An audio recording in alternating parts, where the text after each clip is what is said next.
Step by step kung paano tumaas ang chance na ma-approve ang South Korea visa mo. Kung pangarap mo ring makarating sa South Korea, mapa K-drama man, K-pop o simpleng travel, nasa tamang video ka.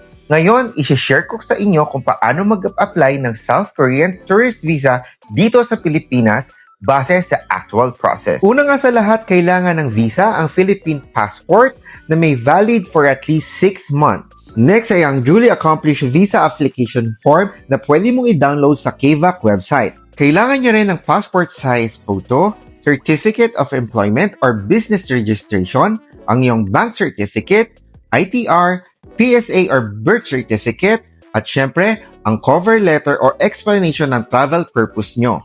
Kapag nakumpleto nyo na ang lahat ng requirements ay dadalhin nyo to sa Korean Visa Application Center na matatagpuan lamang sa tapat ng SM Ora.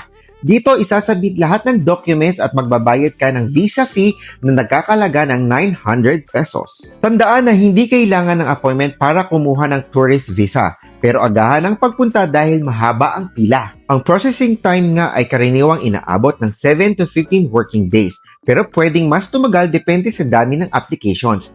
Kaya kung may travel date ka na, mas advisable na mag-apply ka ng mas maaga. Lagi kang tatandaan ang mga common na dahilan kung bakit na-de-deny ang Korean visa. Una, mahina ang financial documents. Pangalawa, walang malinaw na travel history. Pangatlo, hindi consistent ang impormasyon sa application at bandang huli, kulang o hindi malinaw ang purpose ng inyong travel. Kaya siguraduhin mong tapat, malinaw at kumpleto ang lahat ng requirements mo bago mo ito ipasa. Kung gusto mo ng mas detailed guide, sample cover letter or checklist, i-comment mo lang yan sa baba. Huwag kalimutang i-like, i-share at mag-subscribe para sa mas marami pang travel tips. Kaya naman, kita-kits tayo sa South Korea!